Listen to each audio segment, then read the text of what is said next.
So hello friends, welcome back to our YouTube channel Medicine. Today we are going to study about the anti-diabetic drugs or oral hypoglycemic drugs. Okay, so first we see the sulfonyl ureas. Okay, so sulfonyl urea क्या कैसे काम करता है? तो sulfonyl urea increases the insulin release. ठीक है, वो हमारे इंसुलिन का रिलीज को बढ़ाता है from the beta cell of pancreas. Okay, sulphonylurea की टू जनरेशन होती है, first generation and second generation. First generation में कौन से ड्रग इंक्लूड होते हैं?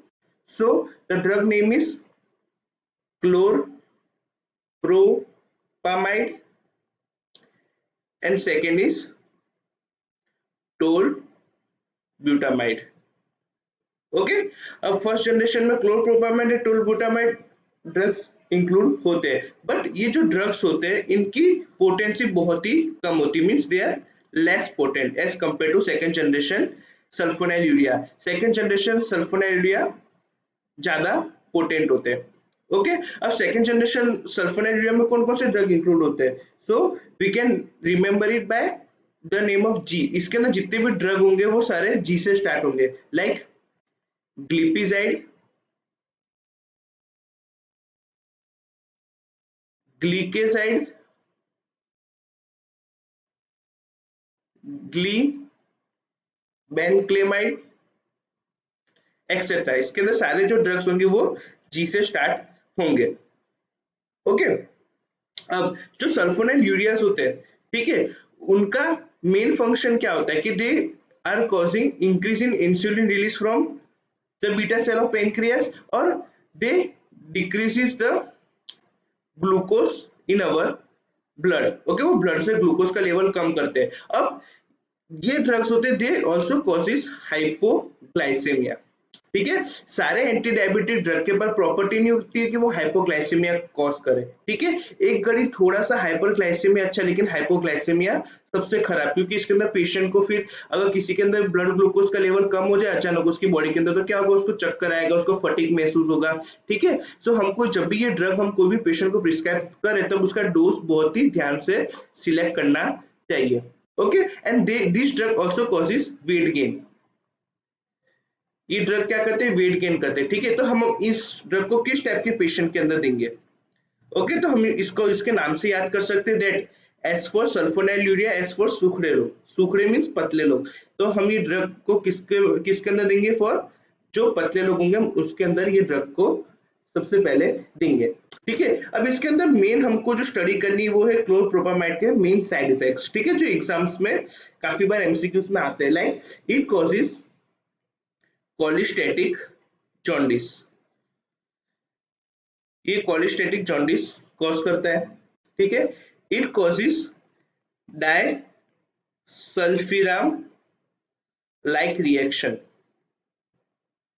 अब डायसल्फिराम लाइक रिएक्शन क्या होता है? जब भी कोई पेशेंट अल्कोहल का होता है, अगर हमको उसको अल्कोहल छुड़ानी हो तो हम उसको डायसल्फिराम देते हैं. जब भी हम उस पेशेंट को डायसल्फिराम देते हैं, ठीक है, तो वो एल्डिहाइड डिहाइड्रोजिनेस एंजाइम को इनहिबिट कर देता है. उसके बाद अगर कोई जो अल्कोहल कंज्यूमर होगा, अगर वो डायसल्फिराम लेने के बाद अगर अल्कोहल को कंज्यूम करेगा तो क्या होगा, उसके पेट में बहुत ही जोर से दर्द होगा.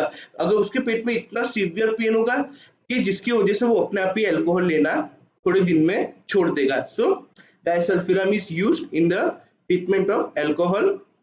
मीन जो अल्कोहल ज्यादा लेते हैं उनको छुड़ाने के लिए हम डायसल्फिराम का यूज करते. Okay, then it also increases ADH release from posterior pituitary. From posterior pituitary means ये ADH का रिलीज इंक्रीज करता है पोस्टीरियर पिट्यूटरी में से. अब ये ADH का रिलीज इंक्रीज करेगा तो उसकी वजह से क्या कॉज होगा? ठीक है, it causes डाइल्यूशनल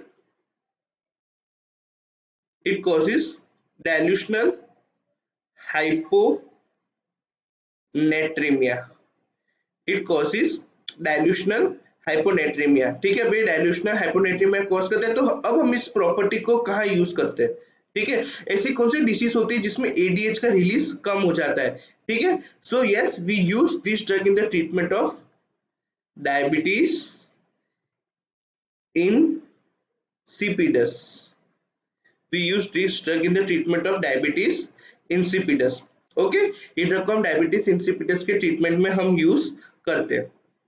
because in diabetes insipidus there is a decrease in level of ADH release. ये ड्रग क्या करता है, एडीएच का रिलीज को बढ़ाता है। So that's why we can use this drug.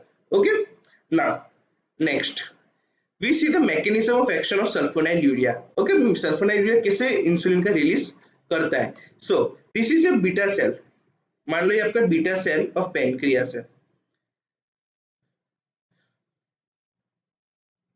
okay, there is one glut is present, glut, glut2 is present okay in beta cell of pancreas. ये GLUT2 का क्या फंक्शन होता है, ये जो हमारा ग्लूकोज का मॉलिक्यूल है, ये हमारा ग्लूकोज का मॉलिक्यूल है, ये उसको क्या करेगा, अंदर लेगा बीटा सेल के अंदर। अभी ग्लूकोज का मॉलिक्यूल अंदर आ गया, अब उसके बाद क्या होगा, वो ग्लूकोज 6 फॉस्फेट में कन्वर्ट होगा, सेम एज ग्लाइकोलिसिस, वो ग्लूकोज 6 फॉस्फेट में कन्वर्ट होगा। अब ग्लूकोज 6 फॉस्फेट में कन्वर्ट होने के बाद वो सेम ग्लाइकोलिसिस की प्रोसेस होगी और उसके बाद वो किस क्या फॉर्म करेगा, एटीपी। ओके, जैसे एटीपी ज्यादा फॉर्म होगा, okay, so there is one channel which is present in beta cell of pancreas that is known as a potassium sensitive ATPase. Potassium sensitive ATPase channel beta cell of pancreas में present होता है। जैसे ही ये potassium channel ATPase क्या करता है, ये जो पोटेशियम होता है उसको बाहर निकालता है। ओके, अब जैसे एटीपी बढ़ा, एटीपी का फॉर्मेशन इंक्रीज हुआ, सो ये क्या कॉज करेगा, ये जैसे एटीपी ज्यादा हुआ तो ये एटीपी क्या करेगा, इस चैनल को क्लोज कर देगा। अब ये चैनल के क्लोज होने की वजह से क्या होगा, पोटेशियम का लेवल इंक्रीज हो जाएगा। अब पोटेशियम का लेवल इंक्रीज हो गया, so it causes the release of insulin. ये क्या कॉज करेगा, ये इंसुलिन का रिलीज कॉज करेगा। ठीक है, इंसुलिन का रिलीज इंक्रीज कर देगा। ठीक है, अब पोटेशियम ज्यादा इंक्रीज हो गया तो इसकी वजह से सेल क्या हो जाएगा, हाइपरपोलराइज। हाइपरपोलराइज होने की वजह से सेल में पॉजिटिविटी बढ़ जाएगी और इंसुलिन का रिलीज इंक्रीज हो जाएगा। ठीक है, सो अब इसमें सल्फोनाइलयूरिया कैसे वर्क करता है, तो सल्फोनाइलयूरिया ये चैनल को क्लोज करने का काम करता है। सल्फोनाइलयूरिया क्या करेगा, सल्फोनाइल इस चैनल को क्लोज करेगा। अगर ये चैनल क्लोज होगी तो पोटेशियम का लेवल और इंक्रीज हो जाएगा और इसकी वजह से इंसुलिन का रिलीज हमको ज्यादा मिलेगा।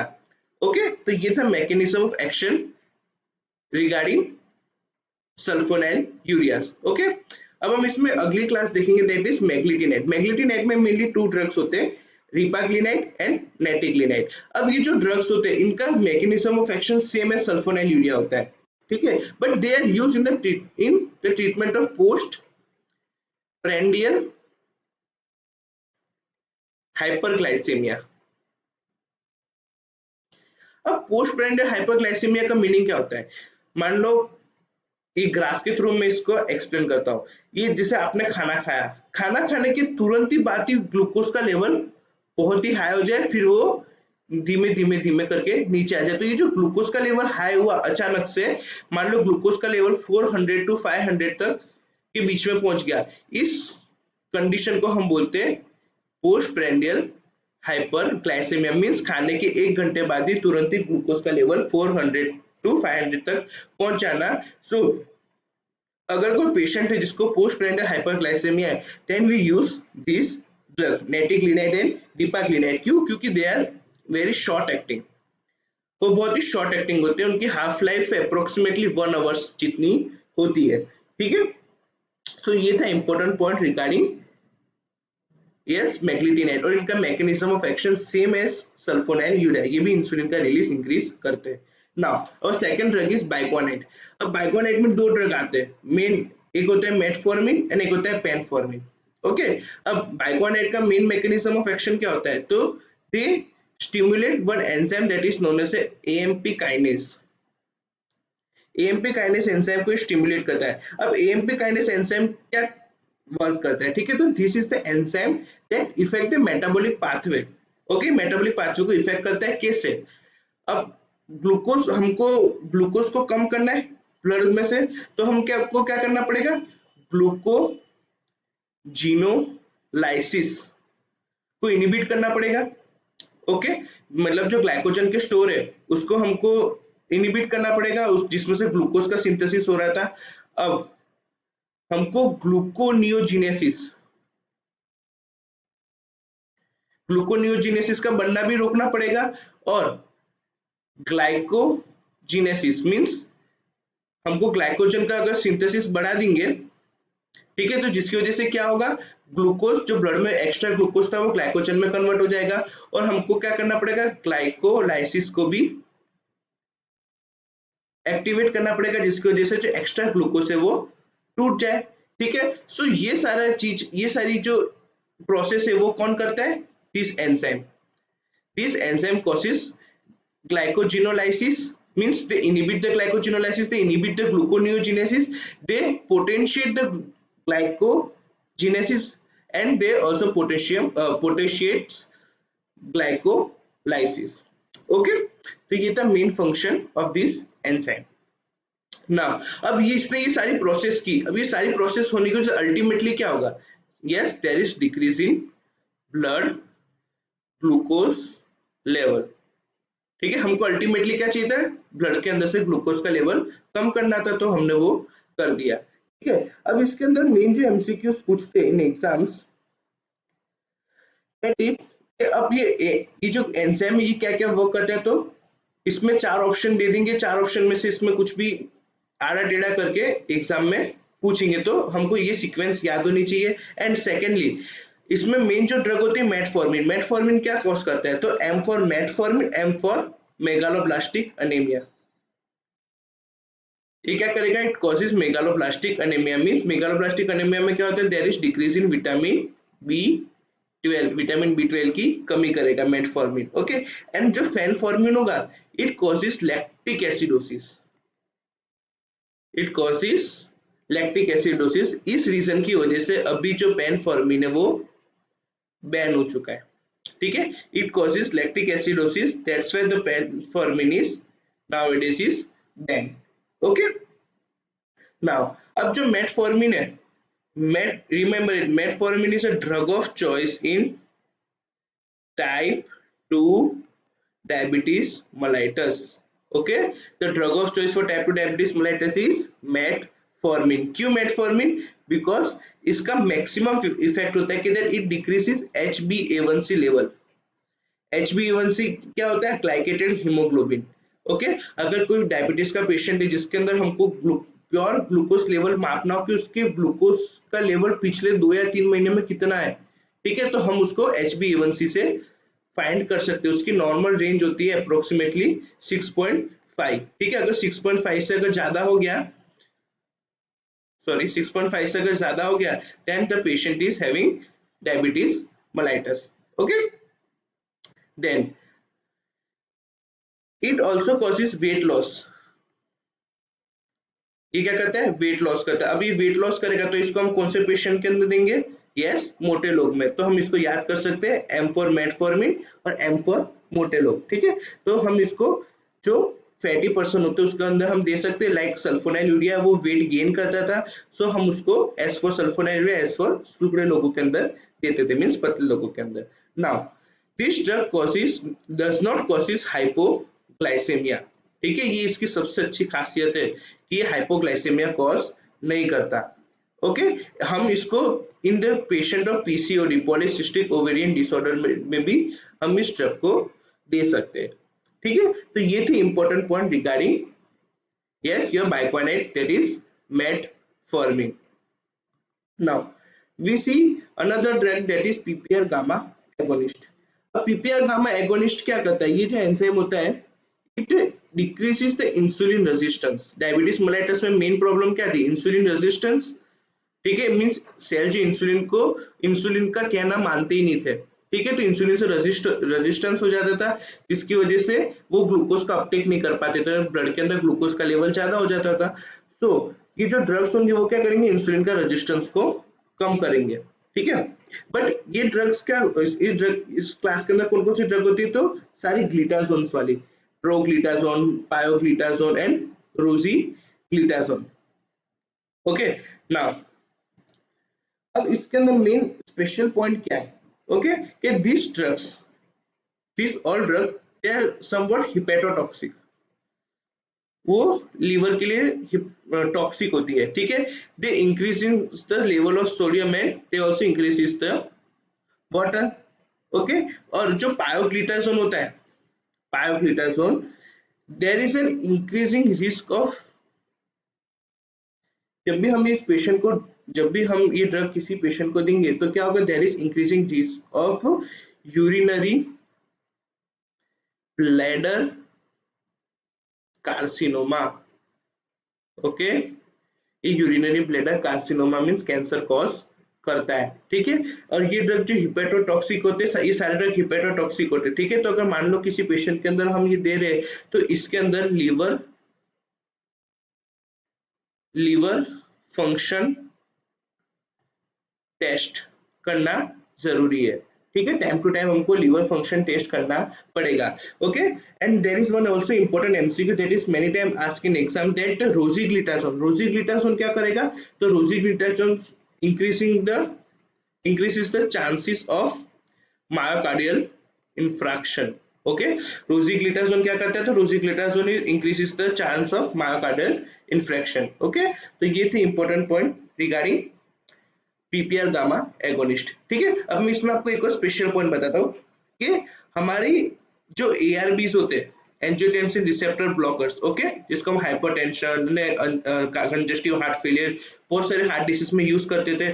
तो उसके अंदर ऐसा ड्रग होता है जिसका सेम इफेक्ट होता है, it that drug also causes PPR gamma agonist activity. So वो ड्रग का नाम क्या है, टेल मी। यस, सो उसका नाम ही होता है telmisartan, okay। telmisartan is a ppar gamma agonist, okay। So it is also important point, so remember it.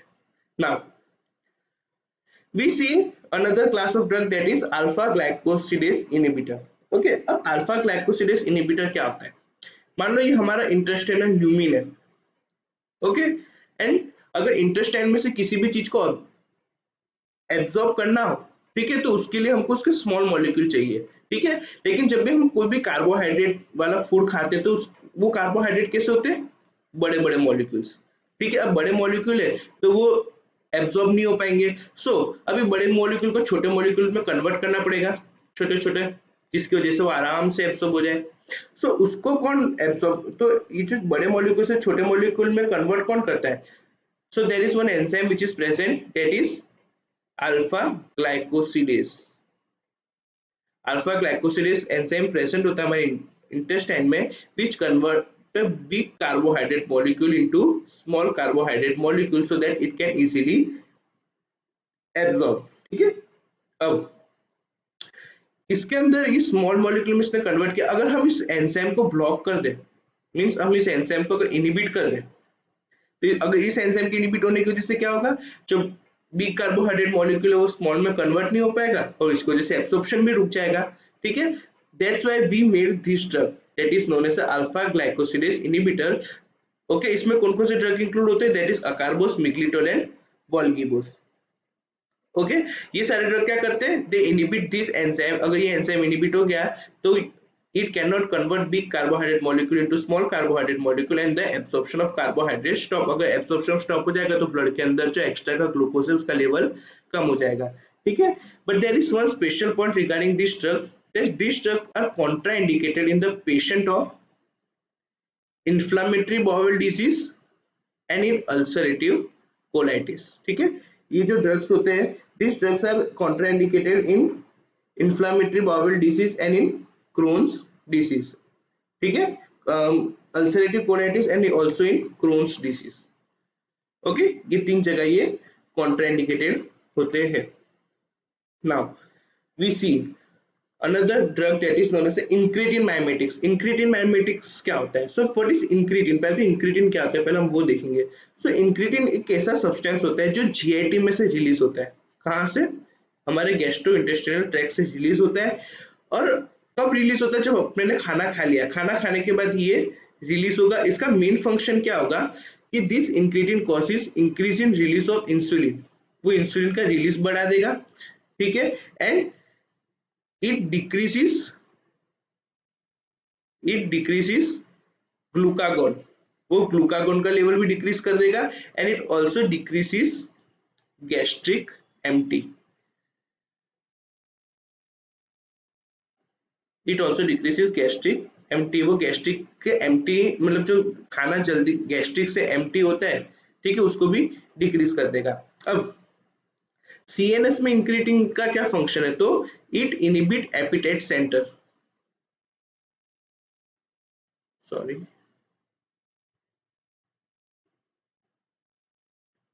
It inhibit appetite centre means वो हमारे एपिटाइट सेंटर जो ब्रेन में present होता है जिसकी वजह से हमको भूख लगती है उसको इनिबिट कर देगा, ठीक है, ये इंक्रीटिन का फंक्शन होता है ना।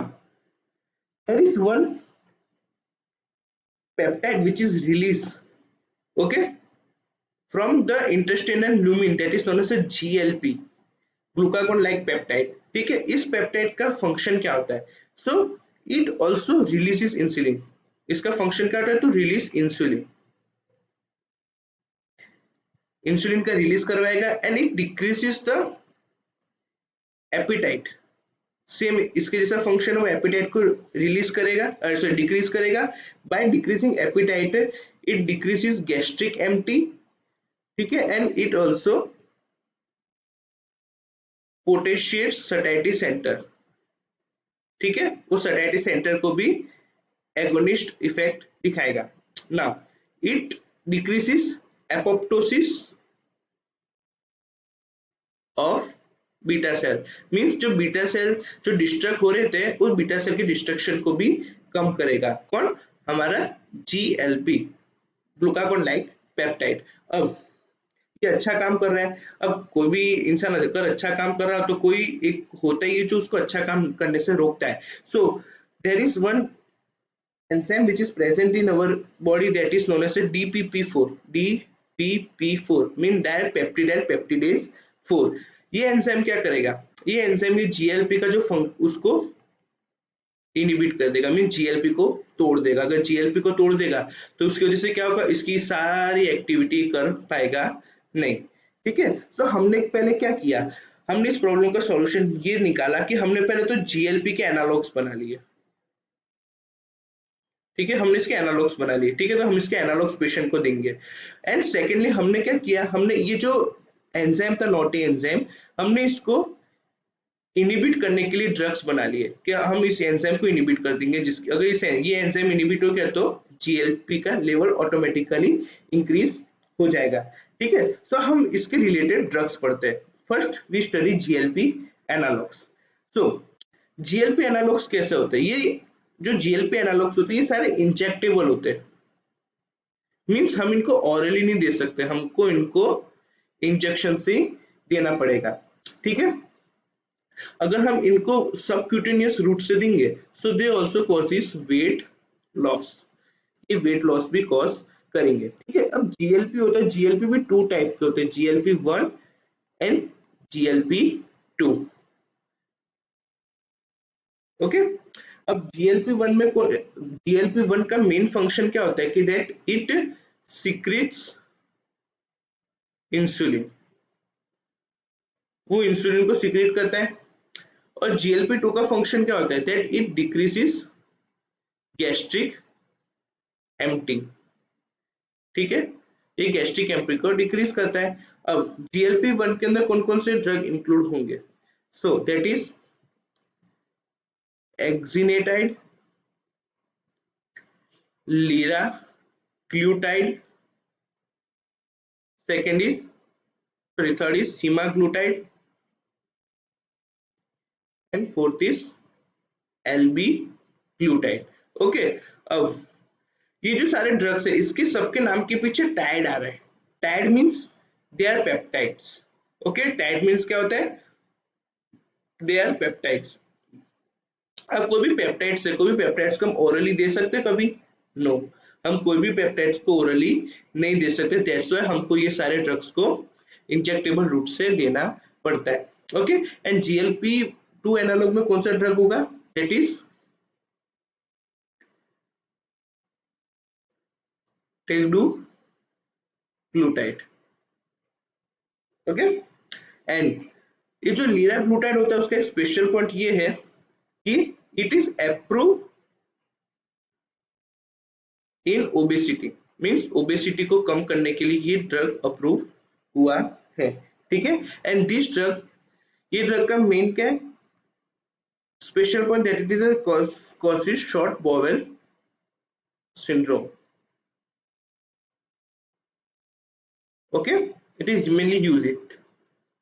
Now there is one another drug which is known as a semaglutide. अब सीमाग्लूटाइड कैसा ड्रग है, सीमाग्लूटाइड टाइड है, लेकिन ये ऐसा टाइड है कि जिसको हम ओरली दे सकते हैं, ठीक है। ये एक ऐसा GLP-1 एनालॉग है जिसको हम ओरली दे सकते हैं, ठीक है। आखिर में हमने भी इसका सॉल्यूशन ढूंढ ही लिया, हमने ऐसी ड्रग बनाई ली जो हम ओरली दे सके, ठीक है। बट इसका मेन मोस्ट कॉमन इनका साइड इफेक्ट क्या होता है, so they causes nausea, they also causes pancreatitis, they increases medullary carcinoma of thyroid, and they also causes hypoglycemia. ये हाइपोग्लाइसेमिया का भी ये कॉज करता है, but at very low risk, ठीक है। इसके अंदर हाइपोग्लाइसेमिया होने का इतना कोई हैवी रिस्क नहीं है, ठीक है। तो ये थे important point regarding GLP-1 analogues. Now we study another class that is known as a DPP-4 inhibitors. अब DPP-4 इनिबिटर्स जैसे मैंने आपको बताया तो GLP को क्या करता था, तोड़ता था. तो हमने इसको इसकी जो एंजाइम था डाइपेप्टिडाइल पेप्टिडेज 4 उसका ही हमने इनिबिटर्स बना लिए. अब उसके अंदर कौन कौन से ड्रग इंक्लूड होते हैं, तो the drug including that are sitagliptin, vildagliptin, alogliptin, saxagliptin, linagliptin. Okay, सारे ग्लिप्टिन ग्लिप्टिन वाले इसके अंदर ड्रग्स आएंगे. ओके, ये जो सारे ड्रग्स होते हैं, ये सारे ड्रग्स इनको हम कभी भी किडनी फेलियर में दे सकते नहीं है. So they can not be given in the patient of kidney failure. Kidney failure के पेशेंट में हम ये ड्रग्स देते नहीं है. बट इसमें से एक ऐसा एक्सेप्शन होता है, ठीक है, that is known as linagliptin. It is safe in renal failure, safe in kidney और we can say renal failure के अंदर हम इस ड्रग को दे सकते हैं. अब हम इसको कैसे याद रखें, तो हम इसको इसके नाम से याद रख सकते हैं, लीनाग्लिप्टिन. लीना लीना मतलब लेना ही लेना है, चाहे किडनी फेल हो गई हो तो भी. ओके, लीना मीन्स लेना ही लेना है. ओके, नाउ अगर ये ड्रग है हम इसको ओरली देते हैं, ठीक है, उनका मोस्ट कॉमन साइड इफेक्ट क्या है, so they causes nasopharyngitis. Okay, and they also causes pancreatitis. Okay, ये पेनक्रियाटाइटिस भी कॉज करने के इनके चांस होते हैं, but they do not cause hypoglycaemia. ये ड्रग हाइपोग्लाइसेमिया कॉज नहीं करते. Okay, remember it, this drug can not cause hypoglycaemia. Okay, तो ये था information regarding DPP-4 inhibitor.